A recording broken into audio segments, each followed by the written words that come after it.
بەڵێ سەددامە لە کۆڵکە و بەڵام لە سەددام خراپتر هاتە مەیدانەوە.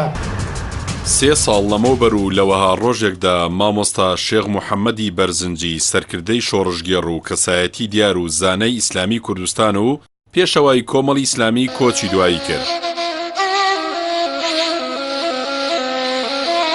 مامۆستا شێخ محەممەد کوڕی شێخ نەجیب حەسەن عەلیە و لە ساڵی 1945 لە گوندی سەرگەتی بناری هەورامان لە دایک بووە. قۆناغەکانی خوێندنی لە تەمەنی 6 ساڵیەوە لە حوجرە دەست پێکردووە و بۆ بە دەستێنانی زانست و زانیاری و شارەزابوون لە بنەماکانی زانستی ئیسلامی بەشێکی زۆری باشوور و ڕۆژهەڵاتی کوردستان گەڕاوە.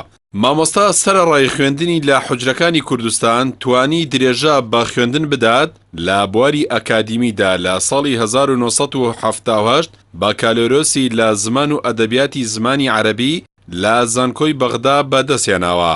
مامۆستای کۆچکرد و یەکەم قۆناغیکاری سیاسی لە ساڵی 1970 دەست پێکرد و بەنهێنی بڕیاریدا ڕێخستنێکی ئیسلامی لەگەڵ چەند مامۆستا و زانا و کەسایەتیەک بە ناوی بزوتنەوەی پەیوەندی ئیسلامی دروست بکەن.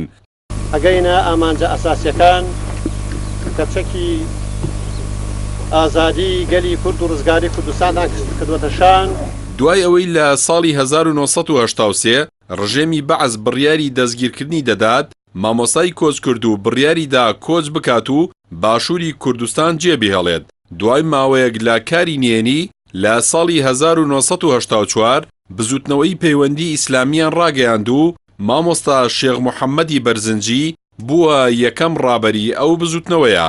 هاوکات لەگەڵ ڕاپەڕینەکەی ساڵی 1970 شارە زور و کۆچی زانایانی ئیسلامی بۆ دەرەوەی باشووری کوردستان وشەی پەیوەندی لە بزوتنەوەکە لا دەبرێت و ناوەکەی دەگۆڕێت بۆ بزوتنەوەی ئیسلامی لە کوردستانی عێراق. کەسانێکەوە بیانەوێت دین پەروەر بن، نیشتمان پەروەر بن، ئەبێ ئاگایان لە مناڵێکی سەربەشکەرێ تا پیاوێکی 100 ساڵە. لە ساڵانی هەشتاکان و لە سەردەمی دەسەڵاتی بەعزدا مامۆستا شێخ محەممەد بە یەکێک لە وتاربێژە حەقبێژەکان ناوبانگی دەرکردبوو. هەر ئەوە ژوای کرد زۆرترین کات لەلایەن دەستگا ئەمنیەکانی بەعسەوە چاودێری دەکرا و گرفتی بۆ دروست دەکرا. چەندین جاریش لەلایەن دەستگا ئەمنیەکانەوە دەستگیر کراوە بۆ ناوچەکانی ناوەڕاست و باشوور عێراق دوور خراوەتەوە.